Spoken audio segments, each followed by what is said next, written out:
ನಮ್ಮ ಮನೆಯಲ್ಲಿ ಎಂದಿಗೂ 4 ಹಾಳು ಮಾಡಿದ್ದವು. ನನ್ನ ಮಗನಿಗೆ ಇಂಥ ಏನ ಕೆಲಸ ಹೇಳಿಯೋ?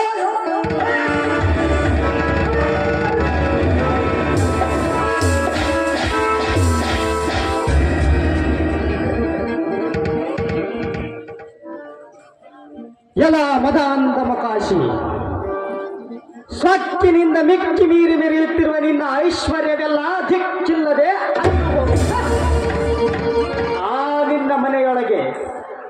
ನಿನ್ನ ಮನೆಯೊಳಗೆ ಸಾರಣಿ ಮಾಡಲು ಹೆಂಡಿ ಸಿಗದಂತೆ ಆಗಿ ಬೀದಿ ಬಿಕಾರಿಗಳಾಗಿ ಸಾಯಿರ್ಲೇ ಮಕ್ಕಳ.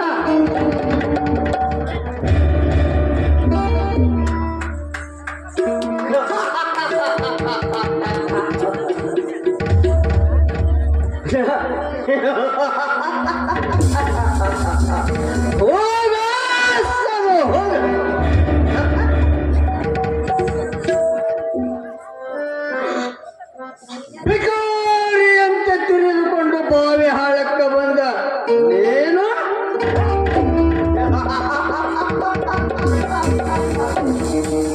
ನನಗೆ ಶಾಪ ಕೊಡುವುದಾ? ಹೋಗ ಹೋಗ ಬಾಬಾ ಬಾ, ಮನೆಗೆ ಹೋಗೋಣ ಬಾ.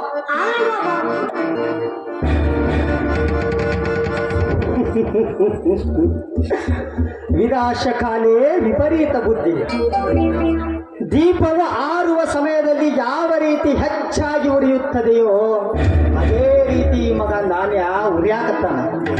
ಉರಿಲೇ ಮಗನ ಉರಿ, ನಾಣ್ಯ ಉರಿ.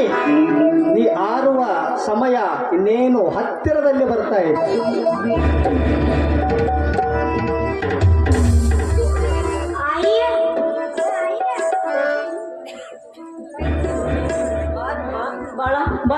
ಬಾಳ ಗಾಬರಿ ಅಂತ ಬರ್ತಾ ಇದೀಲ್ಲ, ಏನಾಯ್ತು?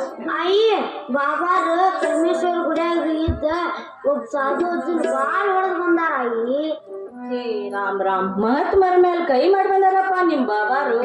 ಅಯ್ಯ ಅಷ್ಟ ಅಲ್ಲ, ಮತ್ತ ಹೊಳ್ಳಿ ನಿಮ್ ಶ್ರೀಮಂತಿಕೆ ಹಾಳಾಗ್ಲಿ, ನಿಮ್ ಮನೆಯನ್ ದನಕರ ಉಳಿದಂಗ ಹೋಗ್ಲಿ ಅಂತ ಸಿಟ್ಲೆ ಹೇಳಿದ್ರು ಅಯ್ಯಿ. ಹೇ ರಾಮ್ ರಾಮ್, ಎಂತ ಕೆಲಸ ಮಾಡಿ ಬಂದ್ರಪ್ಪ. ಮಹಾತ್ಮರಂದ್ರೆ ಅವರು ಸಾಕ್ಷಾತ್ ಭಗವಂತನ ಸ್ವರೂಪದವ್ರು ಇರ್ತಾರಪ್ಪ, ಅವ್ರಿಗೆ ಯಾಕೆ ಹಿಂಗ್ ಮಾಡಿ ಬಂದ್ರು? ಹೇ ರಾಮ್ ರಾಮ, ಏನು ಮಾಡೋದು ಬಾಳ, ನಮ್ಗಿನ್ನ ಕಷ್ಟ ತಪ್ಪಿದ್ದಲ್ಲಪ್ಪ, ಕಷ್ಟ ತಪ್ಪಿದ್ದಲ್ಲ. ನಿಮ್ ಬಾಬಾರ ಒಂದ್ ಸ್ವಲ್ಪ ಕರೀತೀನಪ್ಪ.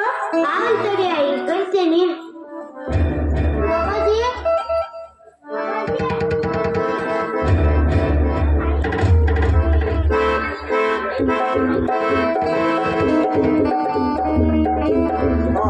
ಹೇಳು, ಏನಾಯ್ತೀಗ? ಅಲ್ರಿ, ಅಲ್ಲಿ ಕಲ್ಮೇಶ್ವರ ಮಂದಿರ ಒಳಗೆ ಒಬ್ಬ ಮಹಾತ್ಮರಿಗೆ ಪಡೆದು ಅವರಿಂದ ಶಾಪವನ್ನ ತೆಗೆದುಕೊಂಡು ನೀವು ಮನೆಗೆ ಬಂದಿರಲ್ಲ, ಇದು ಎಂತ ದೊಡ್ಡ ಅಪರಾಧ ಅಂತ ನಿಮಗೇನ್ರ ತಿಳಿದೈತೇನ್ರಿ? ಯಾಕೆ ಹಿಂಗ್ ಮಾಡಿದ್ರಿ? ಹೋಗ್ಲೇ ಬಿಡೋದಿಲ್ಲ, ಅದು ನಿನಗೆ ಅರ್ಥ ಆಗುವುದಿಲ್ಲ. ಆ ಸಾಧು ಅದನಲ್ಲ, ಅವನು ಏನು ಮಾಡಿದ ಗೊತ್ತನು? ಏನ್ ಮಾಡಿದಾರಿ? ನಾವು ಯಾರು ನಮ್ಮ ಶ್ರೀಮಂತಿಕೆ ಏನು ತಿಳಿಲಾರ್ದಂಗ ಆ ನಮ್ಮ ಹುಡುಗನಿಗೆ ಸಗಣಿ ತಗೊಂಡು ಸಾರಿಸಲಿಕ್ಕೆ ಹೇಳಿದ. ಅದಕ್ಕೆ ಸಿಟ್ಟು ಬಂದು ಬಡದು ಬಂದ್ಯ. ಏನಾಯ್ತದ? ಹೇ ರಾಮ್ ರಾಮ್, ಮಹಾತ್ಮರ ಮಾತಾಡಿದ ಮಾತು, ಸಾಧುಗಳು ಮಾತಾಡಿದ ಮಾತವು ಬೆಂಕಿ ಇದ್ದಂಗ್ರಿ, ಬೆಂಕಿ ಇದ್ದಂಗ. ಆ ಬೆಂಕಿ ನೀವು